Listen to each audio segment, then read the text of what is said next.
morning, everyone, and welcome to this section of the 2020 Summer School devoted to the Veneto region. I'd like to welcome everyone, to our course participants, and to all those who connected to this session only. My name is Antonio Marinardi. It is my honor and pleasure to moderate this session devoted to the Veneto region. Some preliminary information on translation. If you need a translation into English, please click on English. You will have the option of choosing English or Spanish, which in fact is Italian, but there's no Italian channel on Zoom. I'd like to welcome everybody on behalf of the President, the Regional Minister of Health. I'd like to thank the Observatory for allowing us every year to have this special window within the summer school every year devoted to the Veneto region. This year, we're talking about an extremely topical issue, the hospital in times of COVID and the COVID-19 epidemiological emergency. So we'll discuss how the Veneto region coped with this health emergency and the most important containment measures that were implemented. The Veneto region and the Lombardy region were the hardest hit regions in this country. They were hit first by COVID at the end of February. The red date, circled in red, the day when everything changed is Friday, the 21st of February, when the first case, COVID-19 case was diagnosed, and he was from Bo Eugani. Unfortunately, he died. Let me give you some figures. Since the beginning of the epidemic in the Veneto region, there have been 17 recovered patients and 2,000 deaths. Currently, we have 700 positive patients, 30 of them hospitalized. Luckily enough, none of them is in serious conditions. In Italy, we have approximately 12,000 positive cases and 700 people in the hospital for COVID. We have a number of speakers scheduled for this webinar today. We'd like to first focus on a number of significant and important issues. The importance of teamwork. Everyone gave their best in political terms and healthcare terms. Regional health facilities starting end of January had developed an emergency plan that was later implemented, and the healthcare trusts and healthcare districts and all healthcare professionals, physicians and nurses, and the members of the Technical and Scientific Committee of the Veneto region. Without, hope I'm not forgetting anyone. Different speakers will present different aspects of the overall picture. We've been able to implement a short command chain with continuous daily monitoring, during which everything was monitored hour by hour to have control over everything that was going on in the region and make the right decisions. Sometimes having no instruction manual because we were faced with an unprecedented and unknown situation. A third and extremely important issue that will be discussed by some of the speakers was the very strong public health network with prevention departments, GPs and freely chosen pediatricians. Another aspect that will be covered concerns the transformations experienced by many hospitals. They had to double their infectious disease beds, intensive care unit beds, and semi-intensive care unit beds, and setting up at least one COVID hospital by province. And the decision to hospitalize patients only when there was no other option, and giving priority to fiducial isolation, and the policy whereby swabs were carried out as much as possible, and isolation of outbreaks as they were identified. This proved to be an extremely successful strategy. Innovative drugs have been experimented, and we'll see that prevention and protection measures have been implemented during these months in residential homes for the elderly. So after this short introduction, because of course our time is short, I will give the floor to Dr. Michele Tonon from the Directorate of the Prevention Department of the Veneto Region, who will talk about governance and prevention over these months. E ovviamente porto I suoi saluti. L'obiettivo della relazione sarà, come appunto anticipato, quello di dare una visione d'insieme delle azioni di sanità pubblica messe in piedi dalla Regione. Azioni che sono partite quindi ben prima l'epidemia Covid, perché la Regione aveva ovviamente già messo in piedi degli interventi a partire dal 2007, ripresi poi nel 2012, per definire le strategie e i piani di preparazione per essere pronti alla gestione di un'epidemia, di una pandemia influenzale, definendo quindi le catene di comando e le azioni principali per appunto fronteggiare un possibile scenario. Con gennaio, con le prime avvisaglie di una possibile arrivo in Italia di questo virus, sono stati ovviamente riaggiornati le task force, i comitati per la gestione di risposta rapida, i gruppi operativi di risposta rapida, il comitato scientifico regionale. Sono state definite ancora prima quindi del primo caso in Italia le prime procedure regionali per la gestione di un caso e la possibile azioni per bloccare l'eventuale diffusione del virus.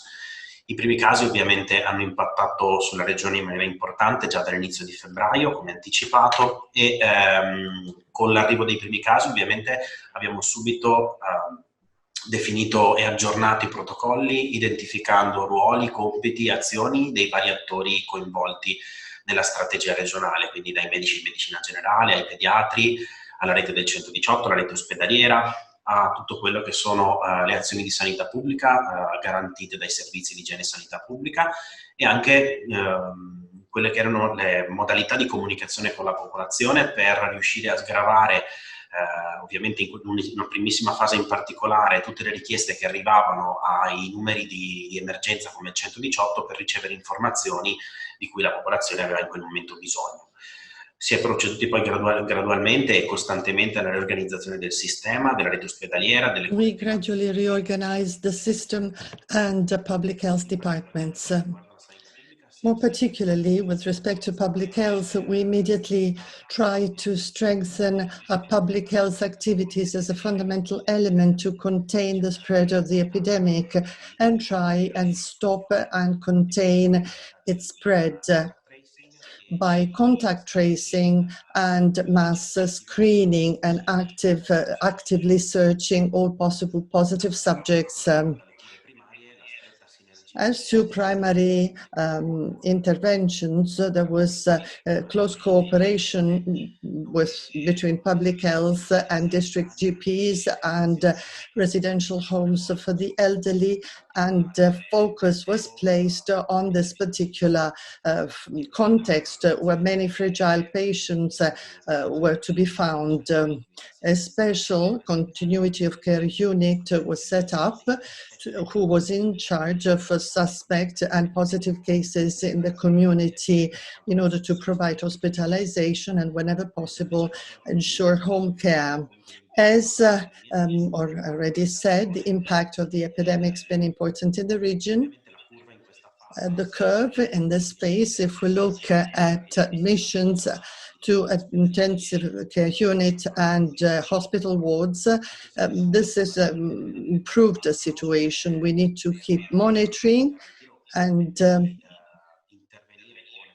make sure that we can implement additional containment actions, as the case has been throughout the summer, to implement prevention and containment of imported outbreaks. Let's look at public health strategies. We identified all possible, suspected, probable and confirmed cases. Contact tracing with identification of all contacts, even occasional ones. So not only very close contacts, the riskier one, but also the occasional ones, in order to be able to isolate them and expand the network of concentric circles that would enable to contain the virus. Arrange quarantine measures, trustee home isolation, and maintain surveillance.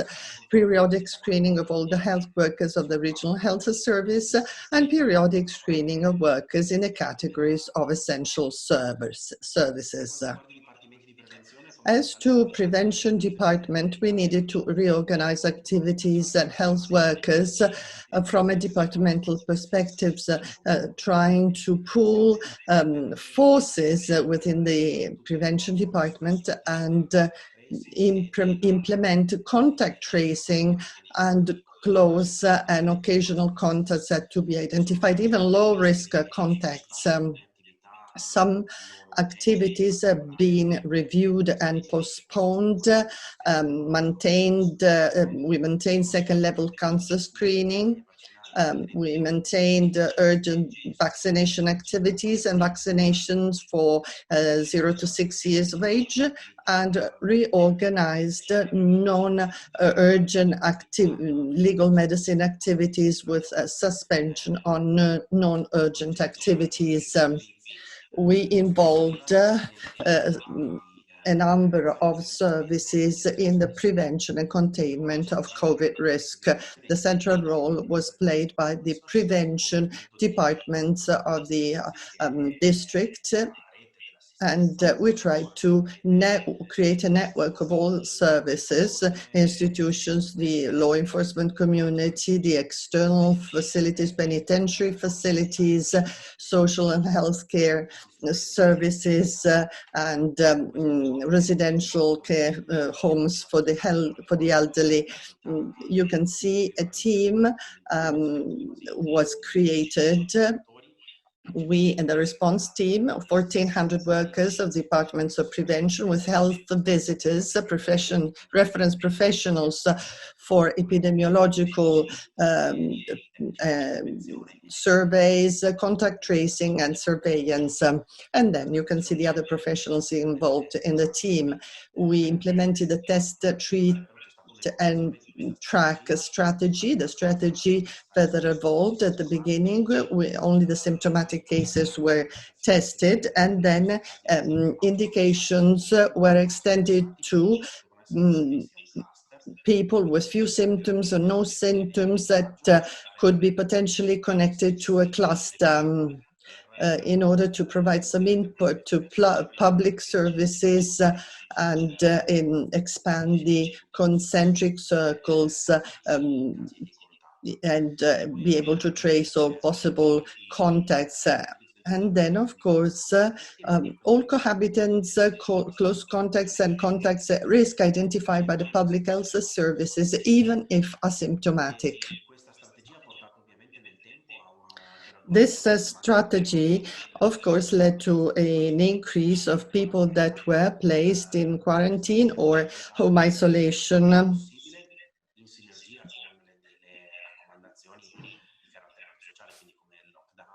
And then, of course, lockdown was implemented to contain the spread of the virus. Of course, there were a number of challenges coming from this strategy, workload during the emergency, rescheduling, and we had to rely on untrained support operators. Because of course services had to be guaranteed according to different schedules. We had complex management of isolations and surveillance, family and social conditions. We need to work in cooperation with social services and the community in order to deal with more complicated situations. Uncertainly, the situation was continuously changing. We needed to keep in touch with clinical specialists and public hygiene services in order to update indications, operational indications, and national, regional, and international guidelines. At a later stage, we had to foresee gradual resumption of all postponed activities that had to be restored. Of course, challenges lead to new opportunities. We had to go through staff reorganization and development.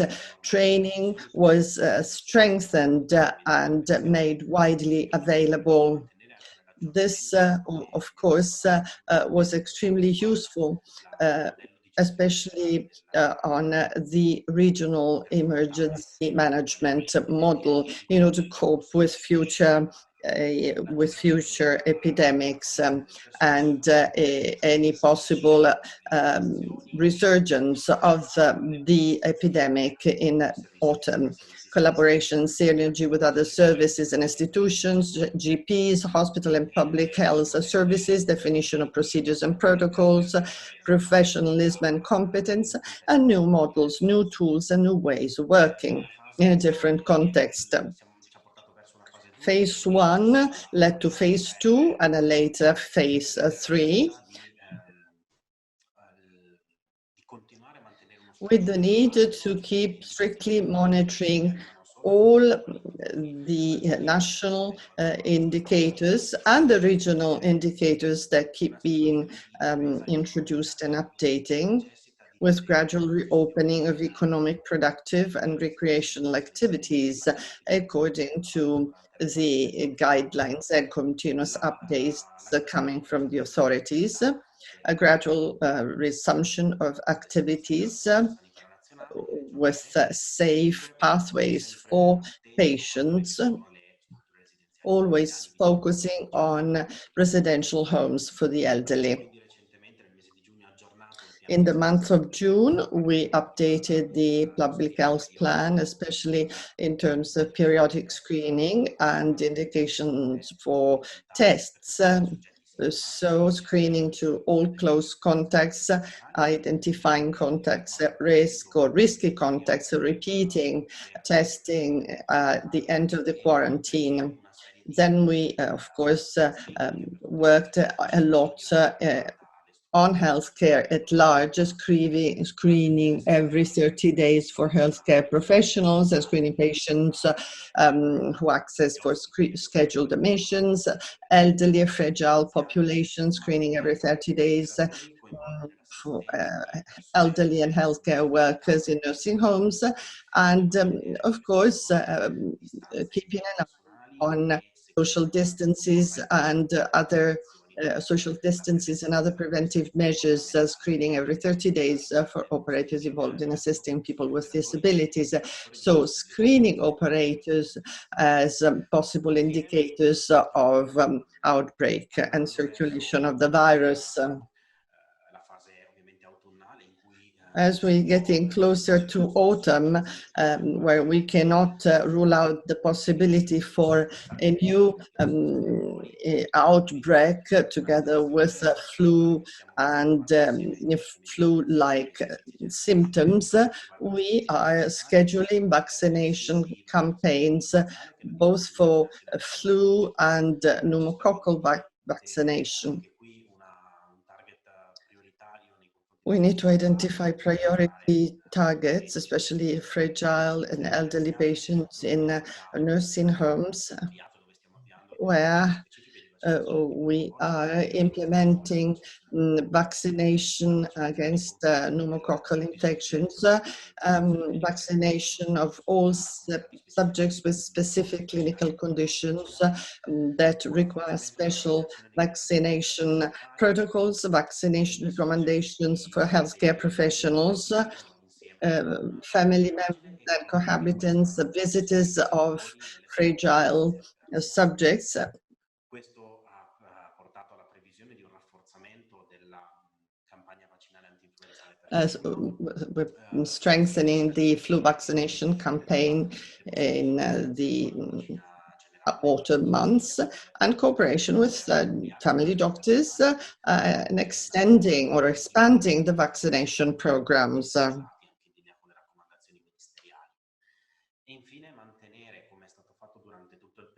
And maintain it, as the case was throughout the epidemic phase 1 and the following phases, staying focused on communication, a fundamental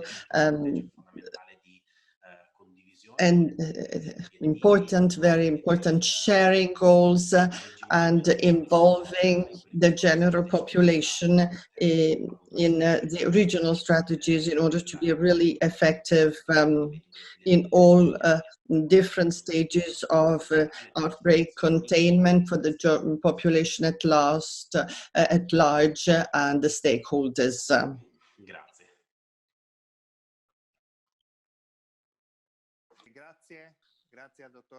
Thank you very much, Dr. Tonon,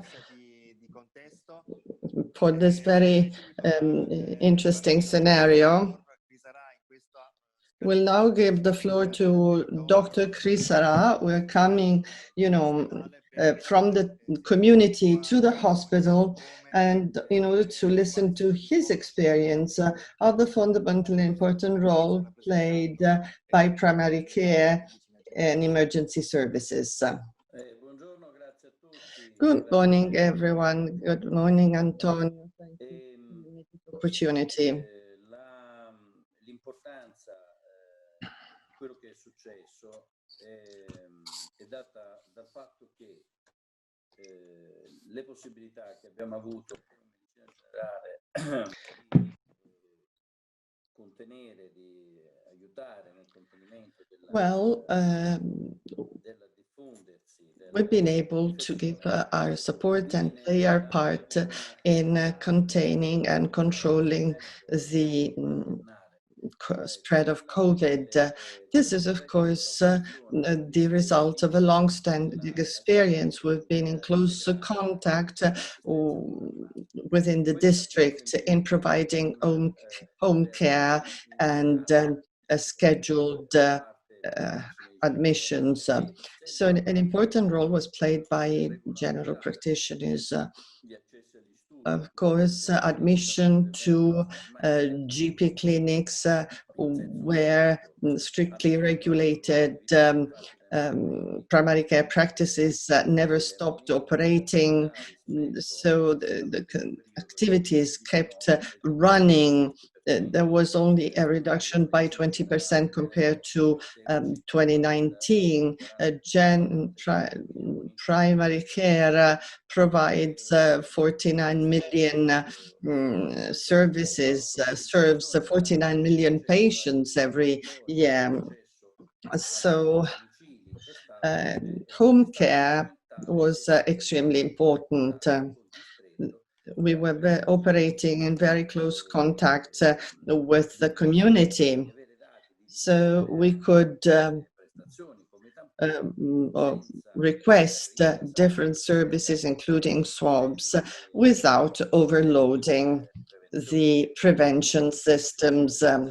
Quite frequently, and that happened to me personally, in particularly suspicious cases, there was a direct contact between the GP and the district management, who immediately took action and provided home care.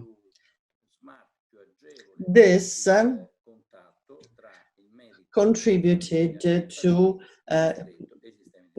strengthening links between patients and prevention services.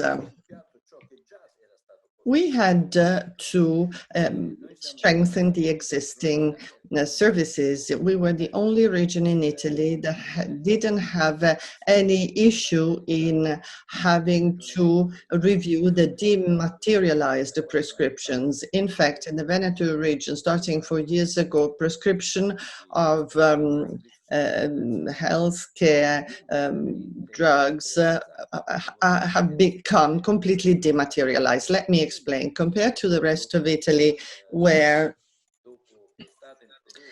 after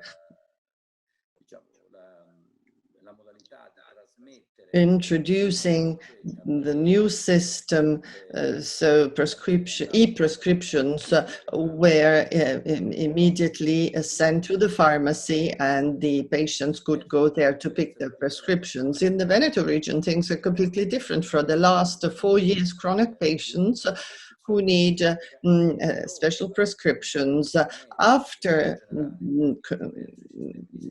talking with the general practitioner in person or by email or other system, can find their prescriptions available at any pharmacy in the Veneto region by only showing their identification code and their healthcare card.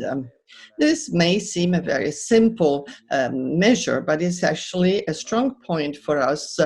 We could limit admission to GP practices, so very few people had to spend time in the waiting rooms, so no overcrowding.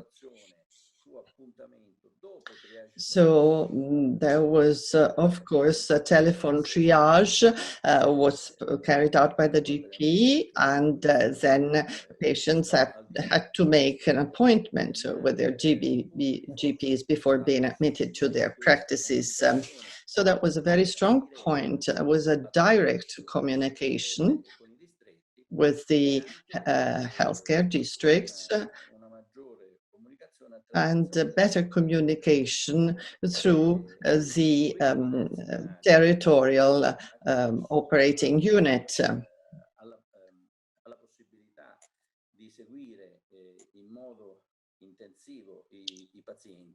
Patients had to be followed carefully and intensively, so that was very important for us, and we learned an important lesson from this experience.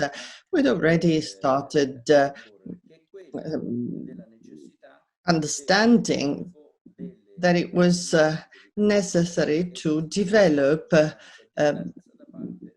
remote surveillance by GPs and family doctors, especially in particularly complex organizational situations such as group practices. GPs have to be more present and more available to citizens, thereby creating a safer context so that citizens and patients don't have to go to hospital emergency services, being unable to contact their GPs. In fact, together with prevention services, citizens and patients were followed that had high temperature. In these months, there are usually different viral diseases with similar symptoms to COVID. It wasn't easy to keep patients at home with with the news coming in from out there. So there was a continuous care provided to people, and the prevention services were extremely active. People that had, higher body temperatures, slightly over 37.5 degrees Celsius. They were willing to stay at home and didn't rush to the emergency rooms of the hospital.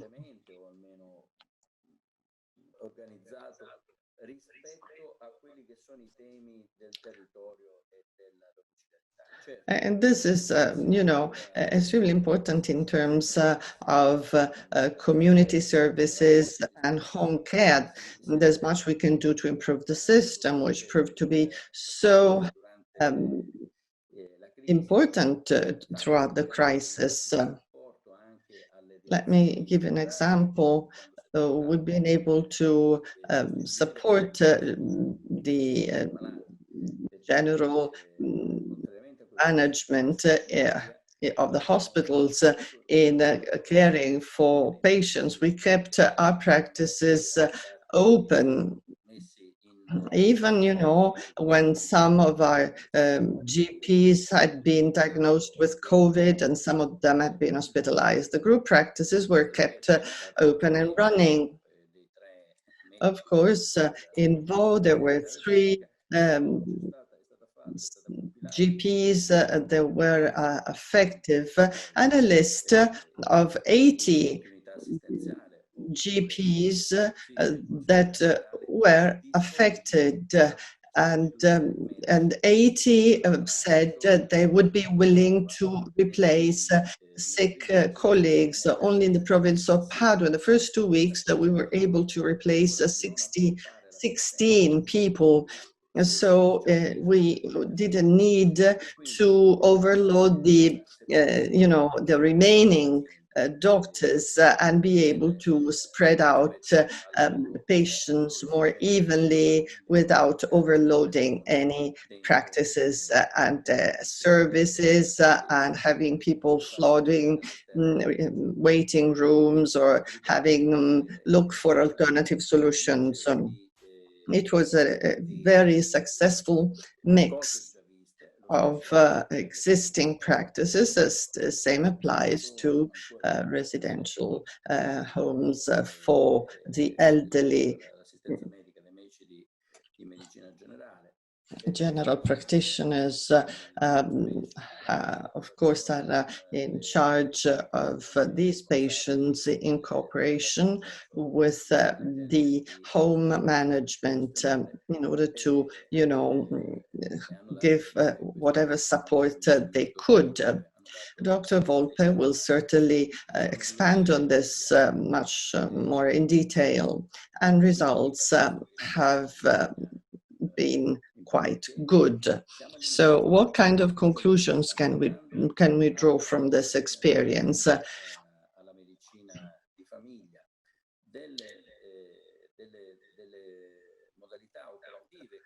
We need to change something in the way GPs and family doctors work. Cooperation among GPs is to be promoted, group practices, group medicine. This has proven to be extremely important and effective. New technologies have to be provided for primary care, including surveillance platforms,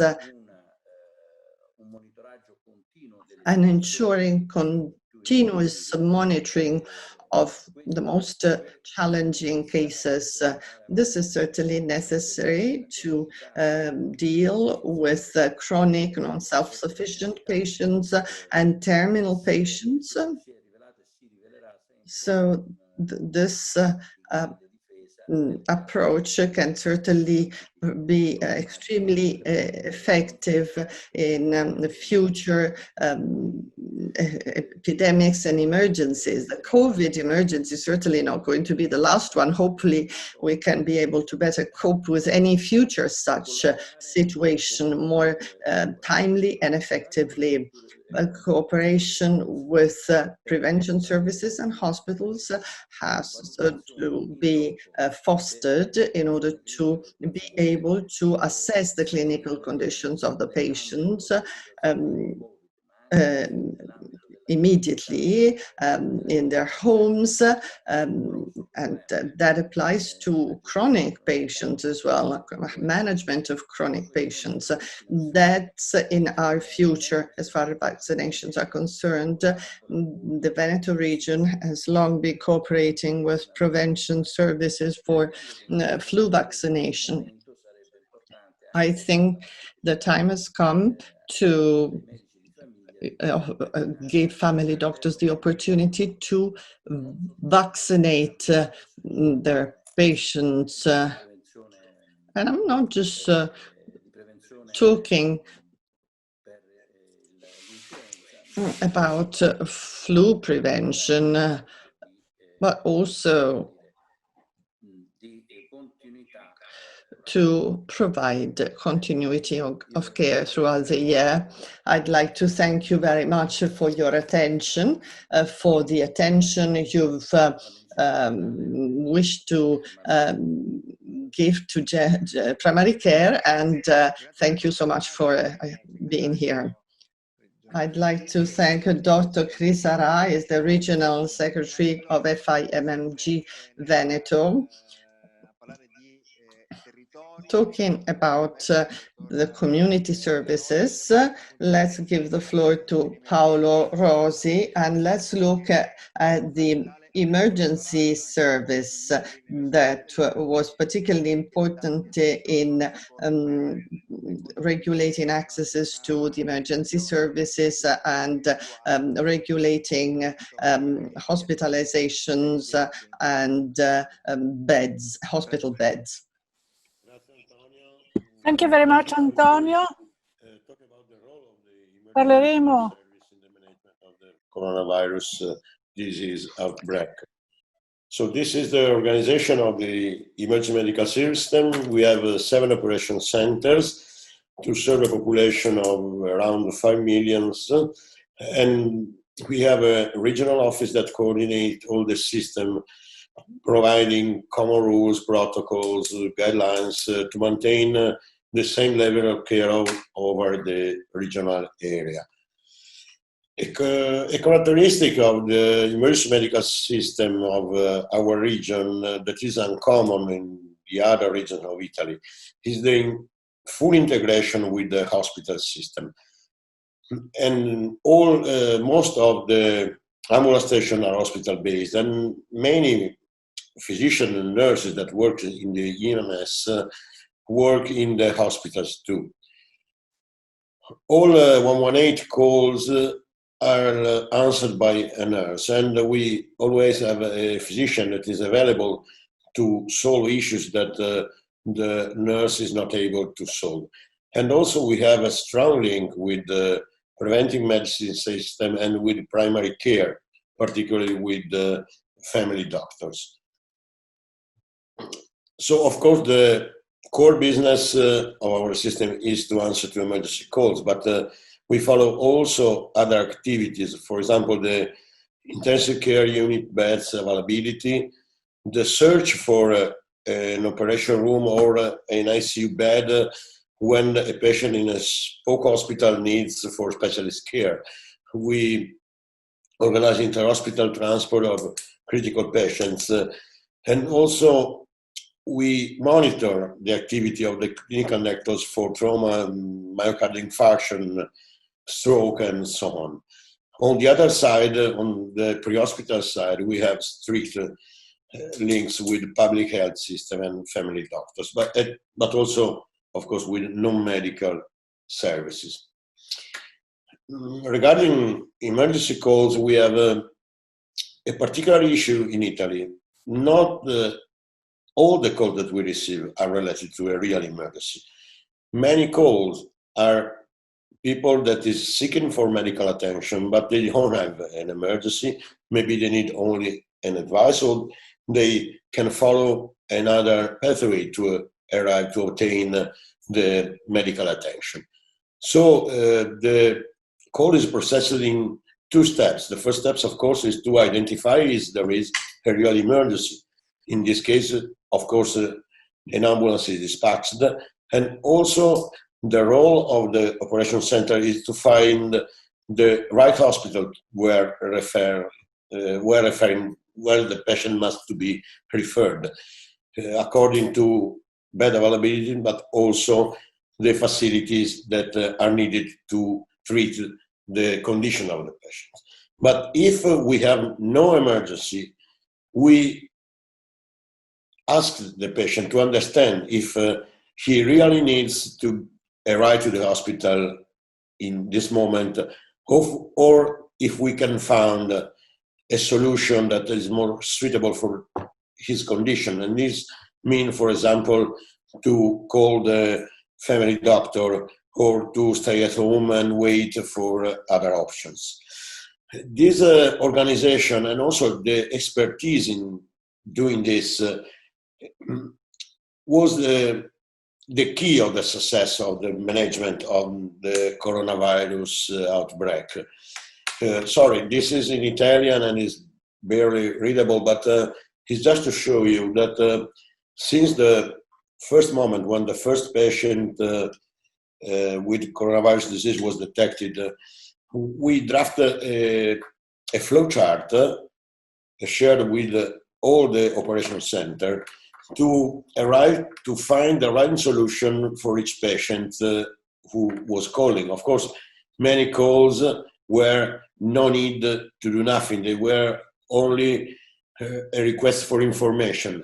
But at the end, only a small part of the patient needed the ambulance to be referred to the hospital. Other patients were put in charge of public health or evaluated by the family doctor. So in this way, we avoid to bring all the patients to the hospital as was in other region the cause of too much patients arrived in the hospital. So just some figures. This is the year 2019 and this is 2020. Of course, after the first case was detected, we have a huge increase of calls, up to 50% more calls. And all these calls were managed by the nurses, but also with the help of the doctors that give advice to single patients, but also to nurses in nursing home and also to family doctors that were requesting information on which was the best way to treat the patient. We didn't see an increase on ambulance mission. We have less ambulance missions. Of course, all the calls for trauma disappeared, but the decrease in ambulance missions means that we left many patients at home, and this was the best solution for the patient, but also the best solution for the hospital network. We cared also for the monitoring of ICU bed availability, so we were able to address the patient to the right hospital depending on clinical condition, dividing patient with coronavirus disease and patient with other emergency that must not be in contact with the others. And this was the result of the operation on intensive care bed occupancy. You see the red columns are patients with non-coronavirus disease. The purple columns are the coronavirus patients in ICU, and the green are the available beds. So you can see that available beds grew up following the number of patients with COVID that were accepted in the intensive care unit. So in this way, we was able to be always one step ahead of the virus, maintaining some bed available always. This was also thanks to the role of 118, because when a spoke hospital called us asking for intensive care unit bed, we tried to understand if an ICU bed was really needed, because if the patient didn't need mechanical ventilation, we referred it to a lower level of care. So in this way, we could maintain enough 3 beds to cover all the needed. I stop here, and of course I will be available for question later. Thank you very much. Bene, grazie anche al dottor Rosi, che è anche il coordinatore della rete regionale dell'emergenza e urgenza, che ci ha permesso insieme anche al... Thank you very much for this presentation.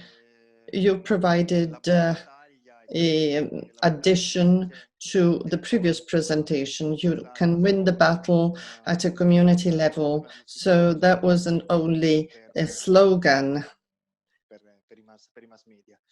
for the media.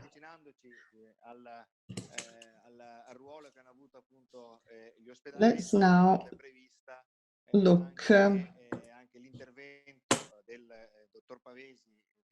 at the next presentation. Dr. Giovanni Pavesi, the General Manager of Healthcare Authority number 8, Berica, who will talk about the role of the hospital.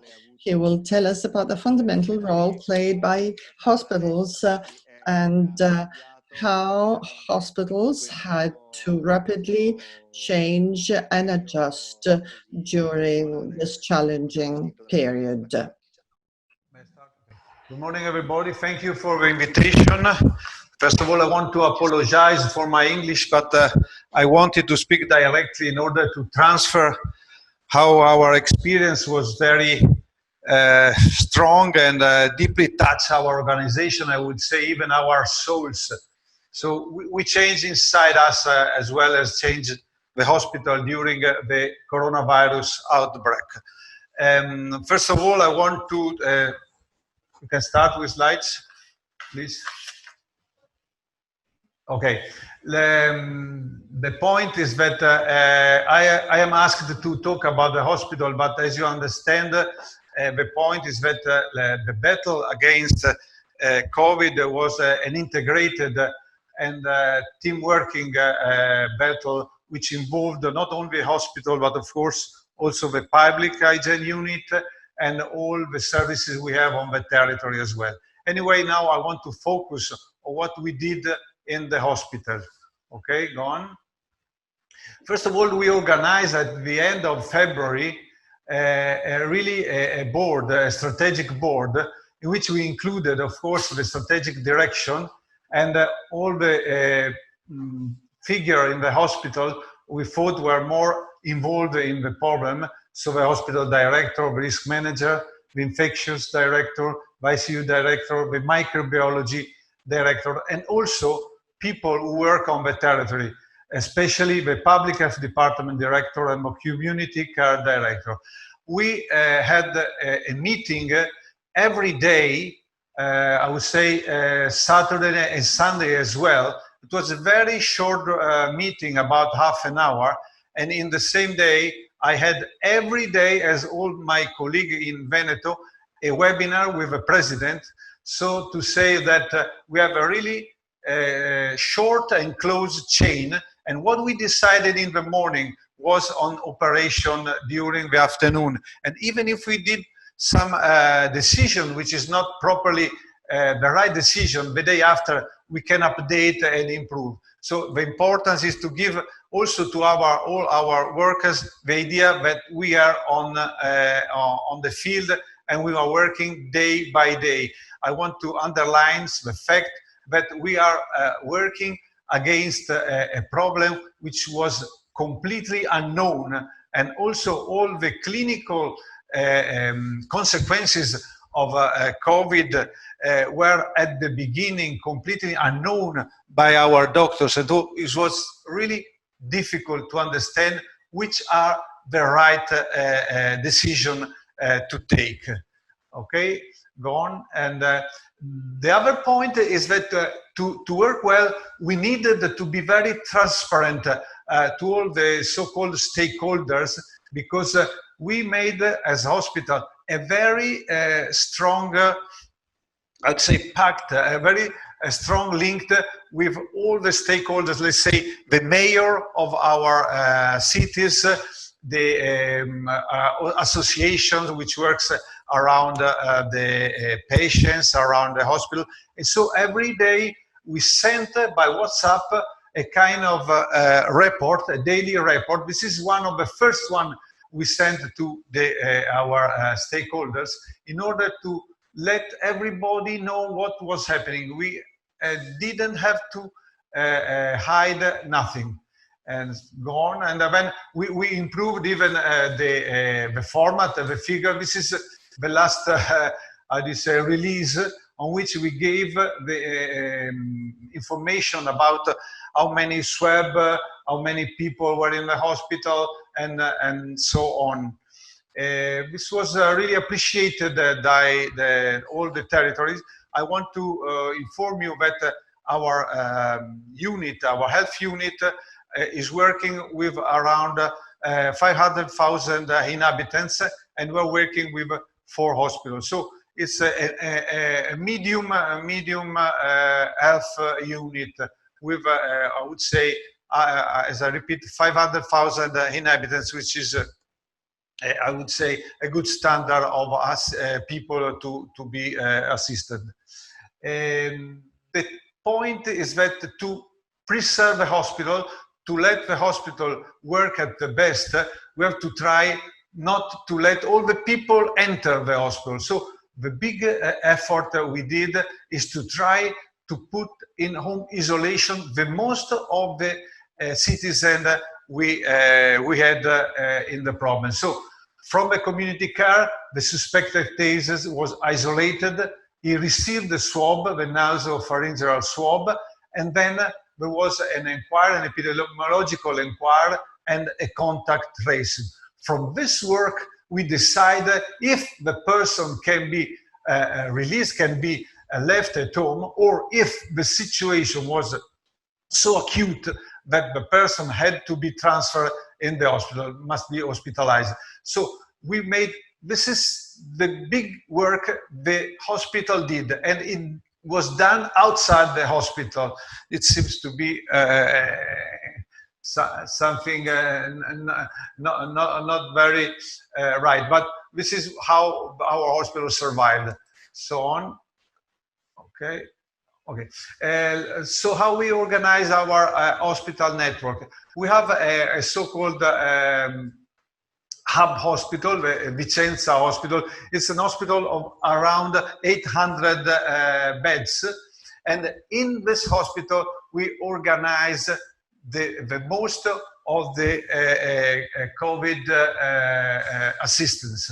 So we decided to keep one hospital, a so-called spoke hospital, COVID-free, in order to transfer all the operation we can't do in Vicenza because of a COVID, in a COVID-free hospital, which is Arzignano and Montecchio. And when we choose 2 other, I would say, little hospitals, Valdagno and Noventa, to recover the post-acute patients, let's say the people who was not very interesting to keep in the beds in Vicenza, but in the same time, we can't release them to their home or to the territory. So Noventa and Valdagno did a very good job in order to support Vicenza and try to not to put everybody in the beds in Vicenza. And then we have Lunigo, which is starting working now for the rehabilitation of the people who was affected by coronavirus. Back, please, because anyway, this is the first, okay. let's talk about the main hospital, Vicenza. We divided our job in 3 areas: the emergency area, the intensive care area, and the medical area. Excuse me, I go too fast. Back, please. Okay, first of all, we organize as you say, the emergency unit. So the biggest problem we have at the beginning is not to mix people in the emergency area, because the risk was to explode the outbreak inside the people who were COVID and people who were COVID-free. So we make a pre-triage where the people were divided in groups, and a COVID dedicated ambulatory area and short intensive observation dedicated area were for the people who have suspected COVID. The same we did for the pediatrics area and for the OB-GYN area. The point is not to confuse people who enter the emergency unit with people who have COVID symptoms. This job was very good, and now, as all the other hospitals in our region are organizing in a structured way to have the different paths entering the unit, the emergency unit. The second area is the intensive care unit. Let's say that our hospital in Vicenza started with 16 unit beds, and we transformed them, we increased to 20 beds, and in the same times we had 5 beds for post-operative intensive care unit. More, we had 10 beds we are destinated to the ICCU, and they became COVID intensive care beds. And then we took 4 surgery rooms, and in them we put 9 beds for intensive care. Let's say that we started from 16 beds and we arrived to 44 beds in intensive care units. In the same time, we dedicated only, unluckily, 9 beds COVID-free for the intensive care normal work.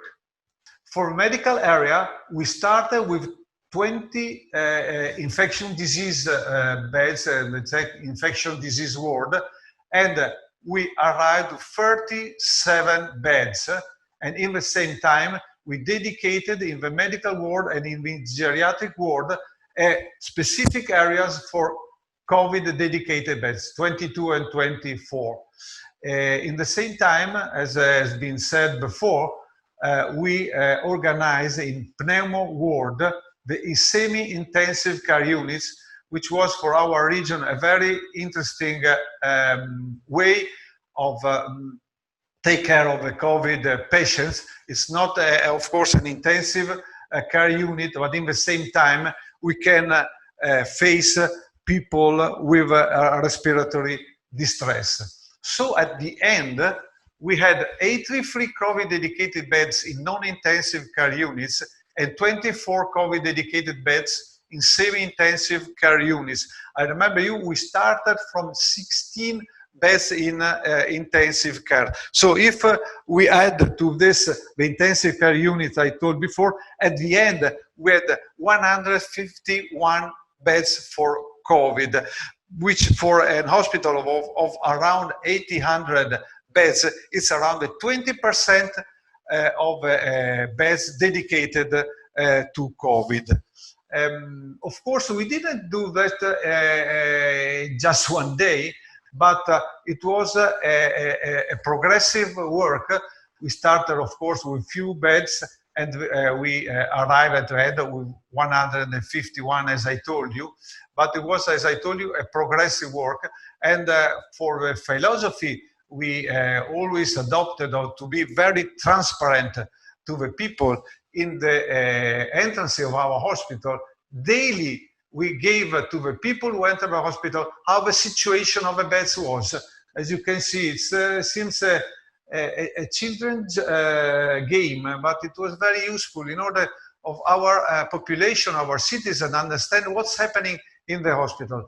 I must say that in the same time, we had, as everywhere, a very strong decrease of the recovery of no-COVID patients, of course. The other point the hospital had to afford was the organization of PPE and the medical equipment. At the beginning of March, and I would say the first 2 weeks of March, the situation was very difficult for everybody because, as you can remember, it was difficult to find the amount of PPE we needed, not only for us, but also for the healthcare residents and for the general practitioner wards. We planned a central distribution, so as we can understand also is if the use of a PPE was appropriate to the cases, and also luckily we had a very strong help from the private sector. We had a lot of donations and a lot of people who work around us to supply us of PPE we need in that point. The result, I would say, was good because if we see the number of our colleagues and our operators who have been affected by COVID, the percentage was very, very low. And luckily, we had no death around our medicals, our nurses and our operators for COVID. Not only the supply of COVID, but it was very important in the hospital to train the people to use them. And we train the community care doctors, we care nurse, we gave operation instruction and procedures. And nowadays everybody knows how to use a mask or gloves, but in that time I think it was very necessary to refresh many tools, and I think it works, but it was really a big job. I would say that we made at the end more than 50 events for our people to understand how to use these procedures and this PPE. As we told of the people who are recovered, we have also to reorganize inside the hospital all the ambulatory activity. Of course, as all the system in Veneto, we have a strongly decrease of ambulatory services, but we had to, we never closed the hospital to the COVID-free people, absolutely. And we gave, of course, priority of all the oncological and pediatric and gynecology topics. And we keep the urgent and emergency ambulatories. But at the end, after 3 months of COVID crisis, let's say, we had left behind us around 10,000 appointments not done because of COVID. And still now, I think we have trying to replace everybody. And I think that at the end of August, the month of August, we will be ready to be at the starting point. But I want to stress the fact that the hospital, in all the Veneto hospital, continues also the normal activities. Of course, the many ambulatories work at the 20 or 30% of their capacity of working. But the importance is that all the citizens could join an answer to their clinical problem. We used to assure the services a lot the telehealth medicine, the telehealth service, and the Regione del Veneto was the first region in Italy which adopted a law in which give all the guidelines to telehealth assist people from remote, and also how to give a price to this service, especially diabetology, gastroenterology, cardiology were strongly involved in this program, which we hope can go on also in no COVID free period. As I told you before, the most strong effort we did on swab activity was towards our people, our colleagues. We dedicate a room to collect all the swabs, and as you can see, we consider our staff members. Nearly 6,000 people received swabs, and the 90% of them had swabs more than 4 times during these last 3 months.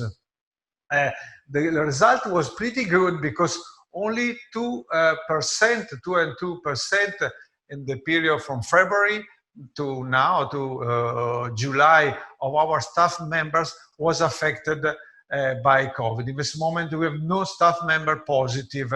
And I think that I told this to my people at the beginning of the outbreak. The first goal of our organization was to prevent our people from the disease. Then we have to work for our citizens, then we have to work for our community. But first of all, the hospital must be in health, absolutely. And I think we did, and also all of my colleagues in Veneto Region succeed in this goal. As I told you, we had 128 positive staff members. This is how they are divided in the doctors, nurses, our staff, but none luckily died. This is the figures of all our area. As I told you, 500,000 people. We performed 80,000 swabs, finding 1,342 swabs. We had unluckily 148 deaths. The most of them died in hospital. But as you can see, you must understand that we work on about 500,000 inhabitants. We recovered in hospital 377, nearly 400 people, and the intensive care unit had about 67 patients. So I would say even 1 death is too much, but the number are compared of a situation all around the world and in our country as well, were pretty satisfactory. I want to remind you that our area is close, relatedly connected with Vo, where we had the first outbreak in Veneto, and also very close to Lombardia, which the situation was pretty difficult. So I want really to thank all the people who work in this hospital, and let me say also the political system, starting from our president, who has been working daily about this problem. Inside the hospital, we organize special pathways. This is to stress the concept I explained before, that we wanted the hospital to work continuously, even in the COVID period. And I would say that the very big challenge of the next months is not to face a possible rise of COVID, on which I think our organization is pretty ready, but is to face COVID and in the same time maintain the same number we have, let's say, in the peace period with operation, with ambulatory services. This is what we have to gain to our citizens. And so we are working in this way, in this period. We still have, let's say, kept under a strict control the hospital. Nowadays, you can't enter the hospital as you did before. You are traced, you have a previous very brief visit, and you can work inside the hospital only with a color code bracelet. So it means that you have entered the hospital only before having been tasted by the people on the entrance. We must give the message that the hospital is in the same time a safe place, but also a very fragile place. If the COVID enters again the hospital, the damage it could do is very big. So we have, first of all, a moral issue not to let people with disease enter. Of course, as if they have entered, we have very special isolated pathways to enter their dedicated wards. I think I've tried to be very short, but in the same time to transfer you that the effort was really strong, and also it built inside the hospital, and not only inside the hospital, a very sense of a partnership of all our members, which is the most big issue we received from COVID. I think all the hospitals in Regione Veneto from COVID goes out stronger and more ready for the future. Thank you. Grazie, grazie dottor Pavesi, grazie Giovanni per questa. Thank you very much, Giovanni Pavesi, for this very interesting presentation.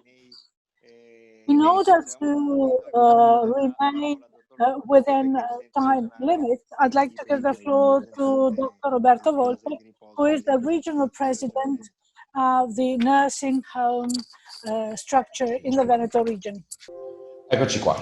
Allora, buongiorno a tutti e grazie. Good afternoon, everyone. Thank you very much for inviting me here. Io cercherò di rappresentare quella che è stata I would like to la situazione tell you dell'emergenza Covid, what happened in the management of the COVID pandemic in the region nursing homes.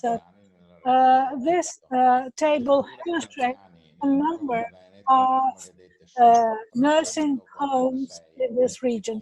There are 346 homes with about 33,000 beds, and the occupancy rate is usually 99%. During the COVID emergency, on the 27th of March, that is the peak of the pandemic, we detected and identified some data, and we sampled 207 homes. 53 of them were affected by COVID. 154 of them were COVID-free. The Venice region made another survey on the 15th of April. Out of 330 homes, 274 were COVID-free, 56 were affected by COVID. This is more precise. In fact, when we collected our data, we tried to obtain data from the homes we know had been contaminated by COVID. And the average number of patients per each home were this: 29 from 0 to 30 positive patients, and 27 homes, more than 30 homes. Here we have very significant data. In the sample of 207 homes or structures, which is a very reliable sample, as it includes 22,000 patients, we could identify the difference over a 2-year period. From the 1st of January till the 30th of April, the difference was 136 patients. This is so because more beds had been occupied in practice. Another interesting number is this. From the 1st of January 2019 till the 30th of April of the same year, out of the 207 sampled structure, the mortality rate last year was of 2,969 people, i.e. 13% of the residents. This is much lower if calculated over the 440 structures available in the region. Most significantly, in the COVID-affected structures, the mortality rate compared with the previous year was plus 600 dead. That means from 13 to 16%. Remember this number. We also saw that out of the 53 facilities or structures which we studied, 605 out of 6,000 patients, well, 499 were in 21 facilities. That means that the highest number of deaths happened in 21 facilities. There were some special events. Out of 53 facilities affected by COVID, the mortality rate was less than the previous year, i.e. 44. The higher number in non-COVID structures was 307 facilities affected, and less deaths in 336. That means that in the COVID period, in the facilities affected by COVID, the death rate was contained, was limited. And that is an interesting point to be further studied over time.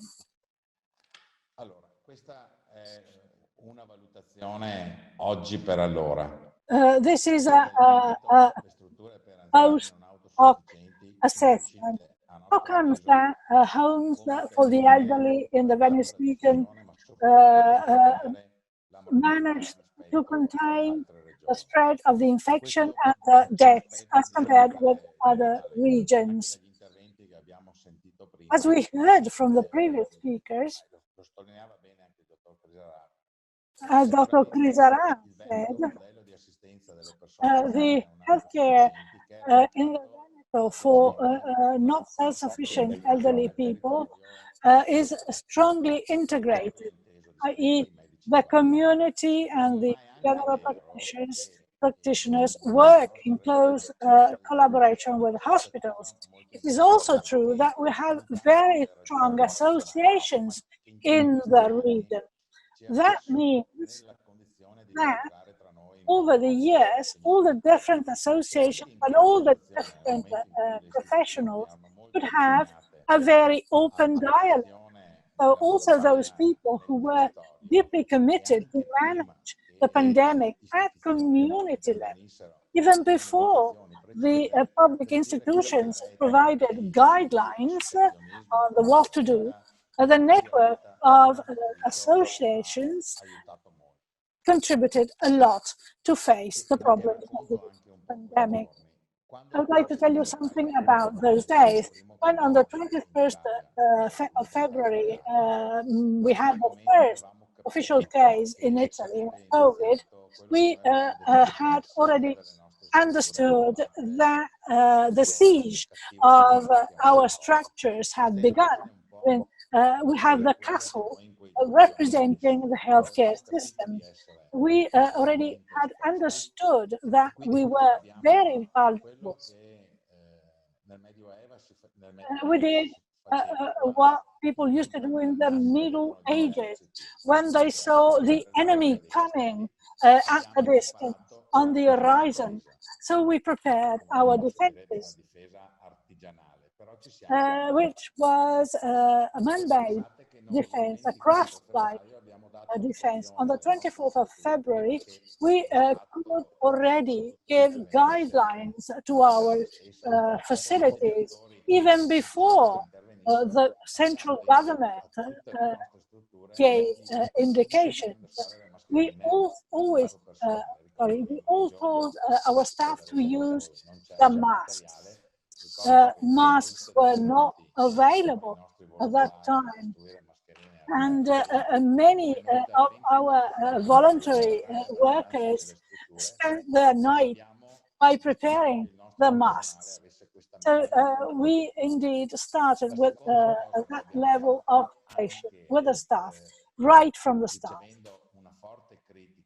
We were deeply criticized by the members of the families of the elderly people and also by the institution, as we immediately decided to prohibit family members and visitors to visit the elderly people. For that, we were criticized, but the large majority of facilities respected that indication. Then, right from the start, we immediately implemented all hygiene and sanitizing measures for the rooms and the spaces, and that decision was taken on the 24th of February, at the very early start of the pandemic. Indeed, we had the full support of physicians and also of family doctors, who, thanks to their experience, supported their indications.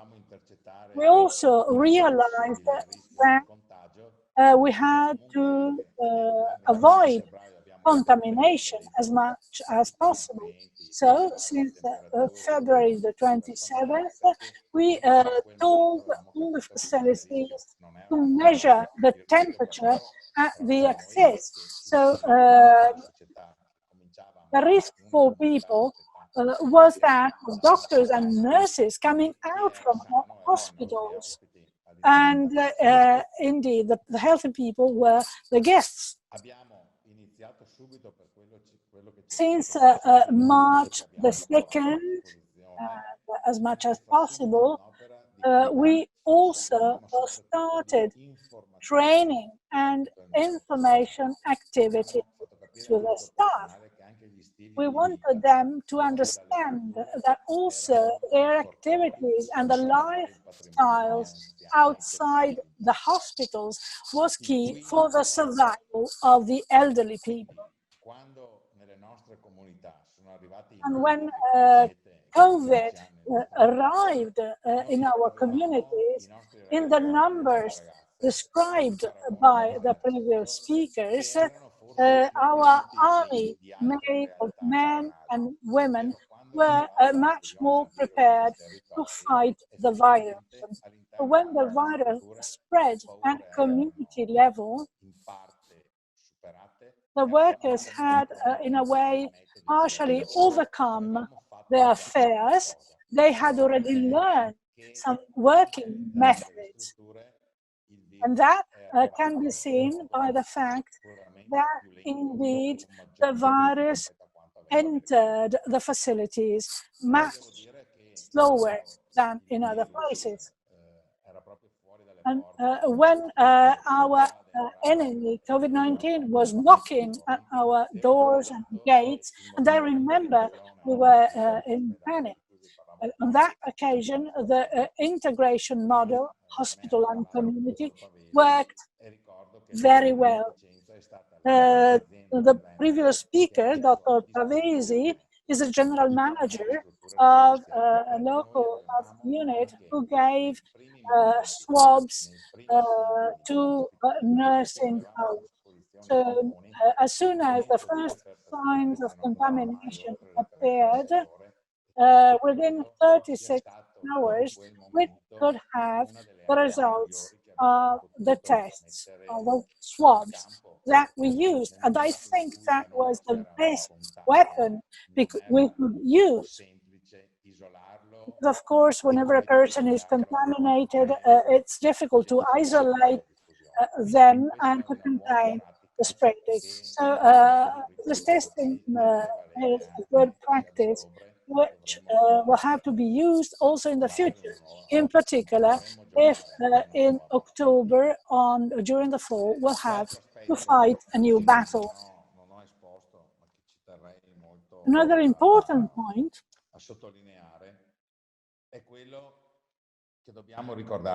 is that there are lessons to be learned. The society of the whole of Europe can no longer do without having an adequate number of social care workers available. We have a labor market crisis. We lack a lot of nurses and physicians also. This is something that the governments of all European countries should consider. Apparently, this message is not reaching young people. Young people should understand that this is a great opportunity to have a job and also to protect present and future generations. I love to say that indeed generals are useful to win wars, but indeed they need an army. No one can win a war without an army. This is what we need. And that should go beyond the borders of this region and of Italy. These things might seem trivial. Months have elapsed. It might be easier to come here publicly and say this was not done, we could have done that differently, but indeed 80% of the nursing homes were able to keep the virus outside their walls. And that is an achievement. Indeed, many people died because of the virus, so this is not a victory indeed. However, the people resident in nursing homes who are the most fragile, and they are, the number of deaths is plus 1, plus 2% as compared with the past. You can lose battles with honor or to be humiliated. We cannot boost to be winners because they were dead. But I think we fought, we played a difficult battle, and we lost many people. But I think with honor, we have not been humiliated by an enemy who fought against us using force. We were not able to fight. I think that the Veneto model should be studied, and I dare say that Veneto, Italy, is the region who was best to defend the elderly in nursing homes. And that should be measured at European level. Some good practices we learned from the experience in this region with the integrated models, the collaboration with the community and the hospitals is a model which should be enhanced before being abandoned. Thank you very much for your attention. Grazie, dottor Volpe. Grazie anche per questo focus specifico su un settore molto delicato e importante come quello per i servizi per gli anziani. Proseguiamo la nostra panoramica rispetto alle elementi significativi che hanno contraddistinto quello che è stato fatto nella Regione Veneto in questi mesi, riprendendo dal penultimo punto di cui aveva parlato il dottor Volpe, aveva fatto accenno all'importanza di fare i tamponi al personale sanitario, ma non solo, e sentiremo anche dal dottor Rigoli, che è il coordinatore delle microbiologie del Veneto. Lui lavora nell'ALS nell'azienda sanitaria di Treviso, cosa e quanto sia stata onerosa l'organizzazione comunque ben strutturata ed efficiente di una macchina che a livello regionale bene o male mediamente circa 10.000 tamponi al giorno è riuscita e riesce ancora adesso a produrli. Quindi do ben volentieri la parola al dottor Rigoli. So let me now give the floor to Dr. Rigoli, who is the coordinator of the microbiology unit of the Veneto Region. As mentioned by Dr. Maritati at the beginning of the session, the same measures have been implemented to the microbiology departments. Microbiological data have been made available throughout the region so that positive cases were immediately targeted in connection with community services. So we first of all decided to adopt uniform testing methods. We use the real-time PCR test, reverse transcription polymerase chain reaction, which is the standard used for this. We initially used more than one target. Then the WHO guidelines allowed for using one single viral gene target. We then had 14 microbiology departments providing continuity of care and with quality assurance. There was constant quality assurance. Another important step taken by the Veneto region concerns the nasopharyngeal swabs. We immediately realized that some false negatives were due to the way in which the test was performed. Therefore, we reviewed the methodology and implemented a new system whereby the swab is placed in the nasopharyngeal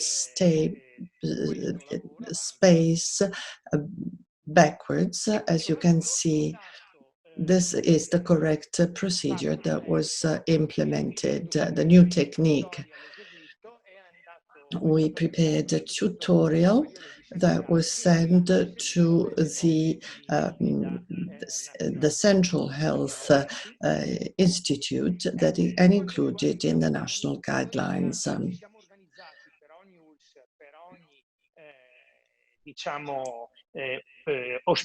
All healthcare units and hospitals organized two different pathways, of course, always based on real-time PCR. One concerning the traditional real-time PCR requiring 4 or 5 minutes that was used to screen healthcare workers, long-term care facilities, and hospitalized patients, or with a pre-hospitalization and discharge test and the drive-through systems. They were not considered as extremely urgent. The other pathway, the fastest test where you can get a result in 50 to 90 minutes.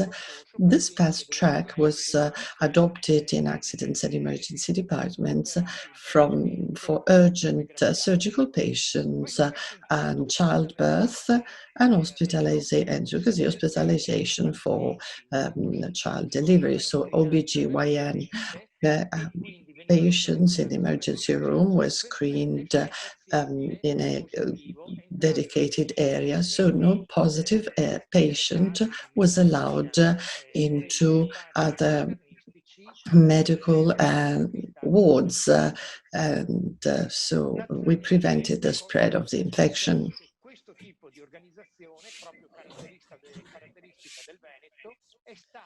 This model was applied to the different departments of microbiology in the Veneto region. So there was a very uniform approach in performing the test and in reporting the results.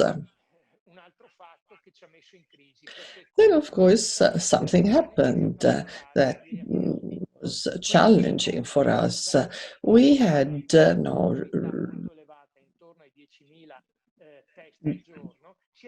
widespread shortage of COVID-19 testing material. So we didn't know what to do. So in Vicenza and Treviso, we started working on pooling. This is a technique that is normally used in blood transfusion centers. Let me explain what we did. We had no test available, and the number of positive cases was going down, and we implemented the technique. We could pool the 5 patients in one tube. So we only tested the pooled material. If the result was negative, then we could split it up, and that would speed up the whole procedure. If the test tube turned positive, then we took the 5 different test tubes and tested them one by one. So it was first pooled and then individual. That can be done when the number of patients is limited, but in this way we could enormously increase the number of tests performed on a daily basis, while at the same time reducing costs to 1/5 of the original expense.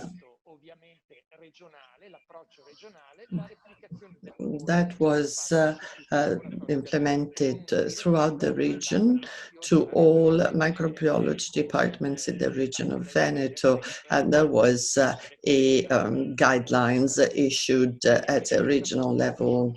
So this is a very innovative approach that was later on taken up by other regions in this country. A new strategy we're planning to implement is rapid testing. In this case, we can get a response in a few minutes. We tested the system, was very successfully, because we can isolate patients within 15 minutes. It's really that fast. Let me now come to my conclusion. I've been very quick because I want to leave some time for the video. Our goal is increasing test productivity should the pandemic experience a revival from 10,000 to 30,000 a day. At the same time, reducing costs thanks to the pooling system, and increase response speed throughout the region by implementing the fast testing method that will be shown to you in the video.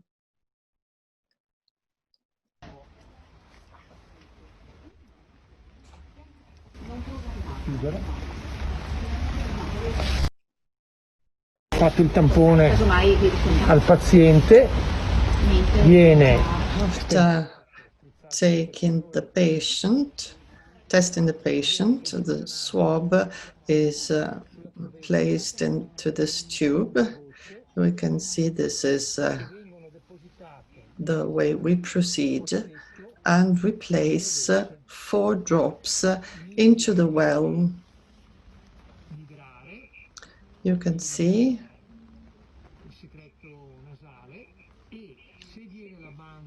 and if you can see a band on the T, it means positive. And if the band is on the C, then it means it's the other way around. Unfortunately, the sound here is not very good. It just takes a very short time and it rapidly tells you what the result is. After placing 4 drops into the little well, after a very short time, you can see the positive band. After 60 seconds, just 1 minute. It takes 1 minute.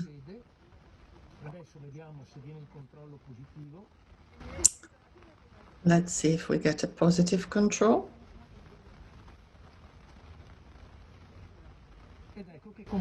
You see, this is the other band showing positive control.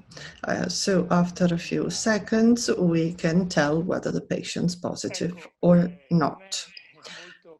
Well, unfortunately, the video wasn't very clear and the soundtrack was a bit blurred, but I'm telling you that it's a very fast test and very effective. Da vicino il video si vedono bene le bande, si vede proprio come the bands appeared nearly immediately, so you can have the results very rapidly. Let's now conclude with the last but not least presentation by Dr. De Silvestro, who will tell us what they did and what are the innovations that they implemented in order to identify ready-to-use solutions. They used convalescent plasma. Grazie, dottor Maritati. Grazie. Thank you very much, Dr. Maritati. Thank you very much for inviting me. Plasma ha suscitato the convalescent plasma treatment was the subject of a lot of interest, both clinically and at the level of the scientific community. This is my disclaimer. I have no conflict of interest. Come dicevo, la terapia con il plasma ha suscitato... The convalescent plasma treatment was at the center of interest of the scientific community. This treatment, and we work at a center for transfusion. This is not new. We have data from the beginning of the 20th century. So when the article was published that a patient had recovered in China with this treatment, none of us was surprised. On the 21st of February, when we had the first case of contamination, we thought of this possible treatment. At the beginning, indeed, we had to receive authorization from the managers. After that, we started implementing this treatment. That idea was proposed for assessment, and the technical and scientific committee who gave its okay. So we started a clinical protocol, which was prepared. Indeed, making a protocol is very demanding because you have to implement a number of procedures until the technical committee gives its approval, and also we need the approval of the ethical committee. We obtained the first authorization, so we continued with a protocol which indeed was approved by the Italian National Blood Center, which is part of the healthcare institution following transfusions.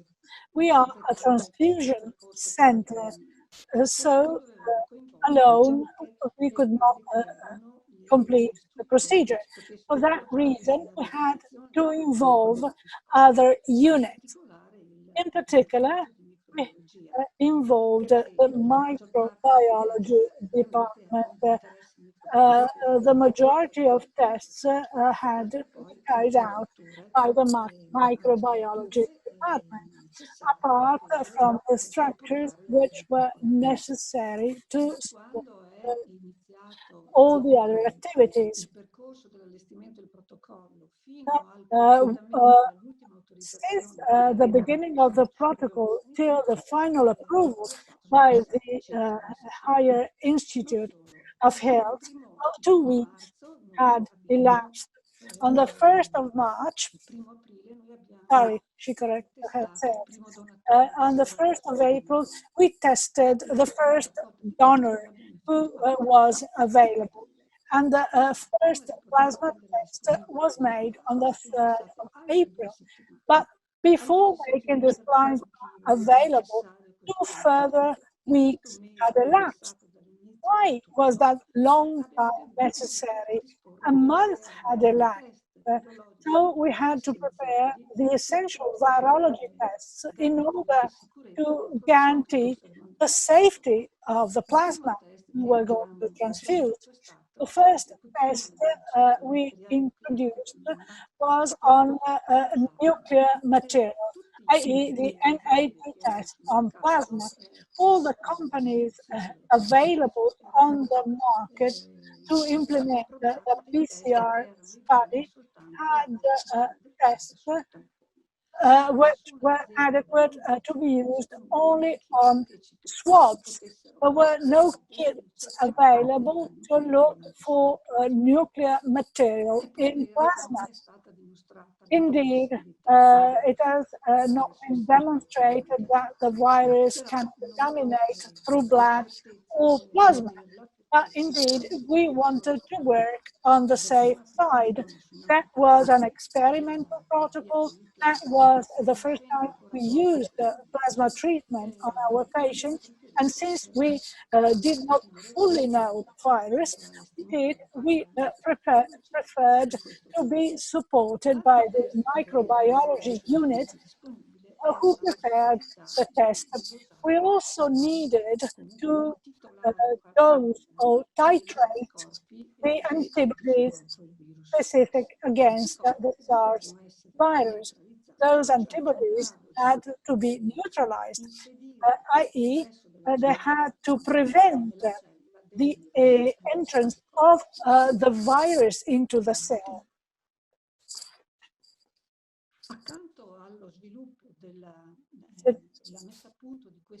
After preparing the tests and validating them, we also had to manage the organization.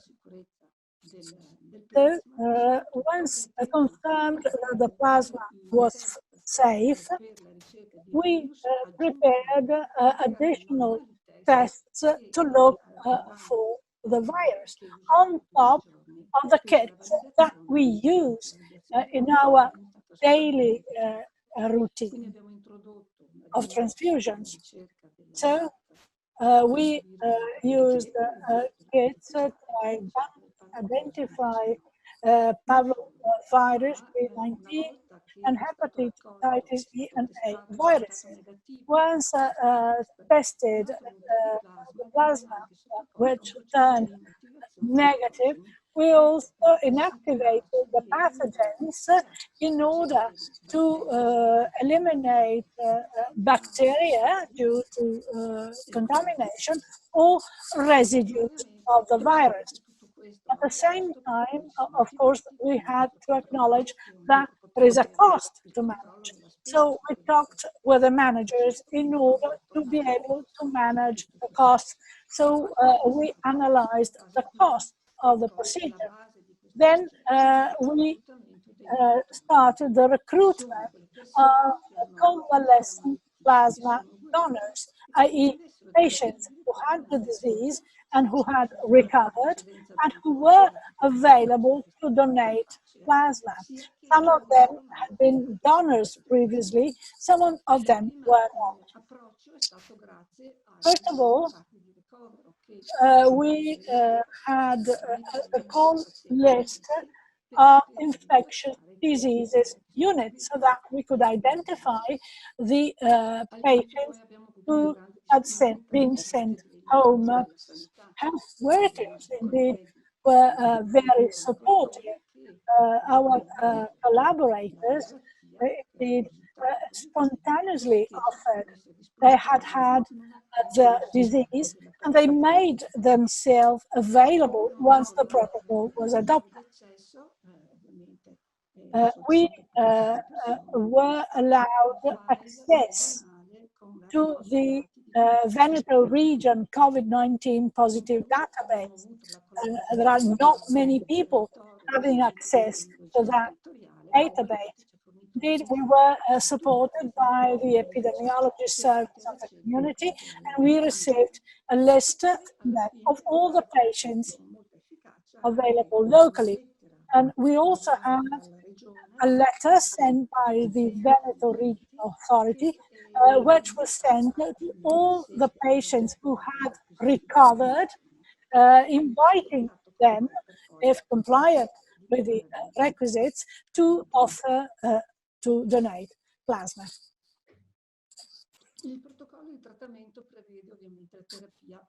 This is the treatment protocol for selected patients.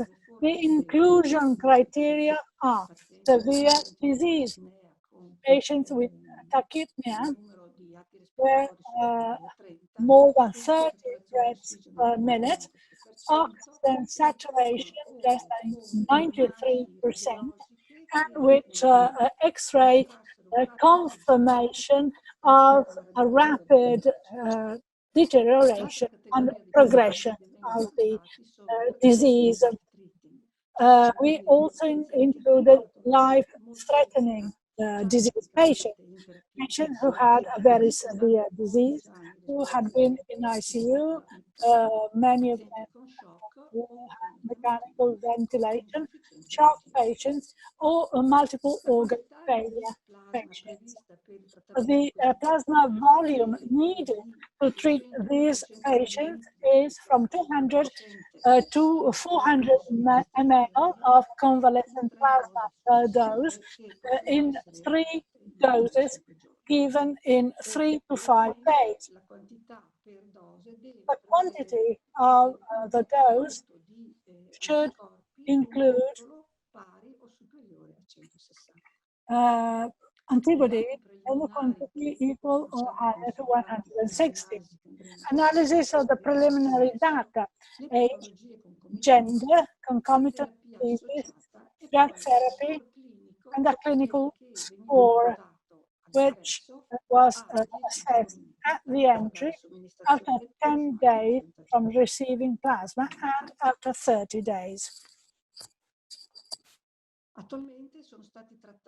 Some preliminary results. So far, we have treated 30 patients. We analyzed the data of 22 patients. You might wonder why. Since the beginning of April.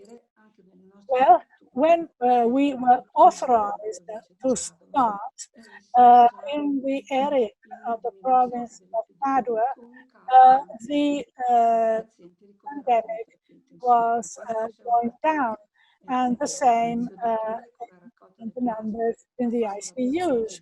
So when the plasma was available for use and was considered safe, the number of people in ICU was halved already. Indeed, patients had to be selected and to be in line with inclusion criteria. The data of the patients, the 22 patients we analyzed, confirmed that the majority of them are males, average age of 66. But we also had very young patients, and the youngest was 42 years of age. people were hospitalized in intensive and sub-intensive care, 32%. Majority of them was hospitalized in clinical unit. Associated diseases, hypertension, dyslipidemia, diabetes mellitus, heart diseases. Some patients had cancer, lung diseases, or renal failure. 21 out of the 22 patients had one or more conditions. The average days of hospitalization, 11 days, ranging from 3 to 32 days. Outcome criteria were calculated according to the 6-point disease severity scale.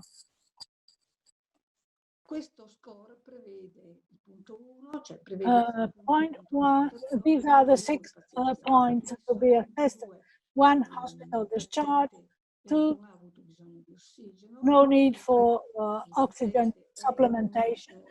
3, patient is receiving oxygen but no high flow ventilation. 4, non-invasive ventilation with supplementation of oxygen. 5, use of ECMO. 6 is death. According to the analysis of the preliminary data, we see that 5 patients out of 22 at the beginning, at inclusion, were scored 3. 17 out of 22, the score was 4. 11 were considered as severe patients by the clinician, and 11 had a life-threatening condition. After 10 days of plasma, 2 were 1 been discharged, 1 patient was 2, 8 scored 3, 10 scored 4, 1 patient had died. After 30 days from receiving plasma, 1 patient, 10 were 1, 3 scored 2, 1 scored 3, 4, 7 had died. What are the features of these patients? Something which emerges is that 6 of the 7 patients who had died had a life-threatening disease at the beginning, and 2 cases had disseminated cancer. The majority of these patients had multiple conditions.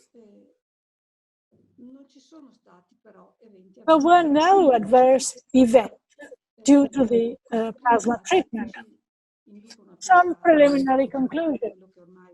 We can confirm what is already in the literature. In order to assess the validity of plasma, we need large numbers of patients.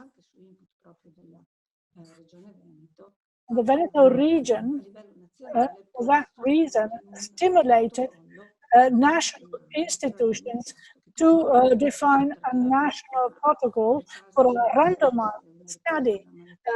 Trial started lately, but in case the virus reappears in autumn, we are ready to use plasma.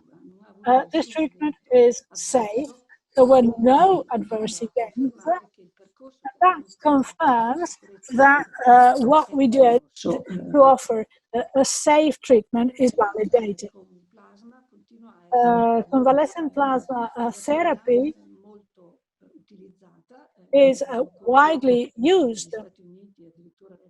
In the USA, the idea was adopted, and a large number of trials has been authorized.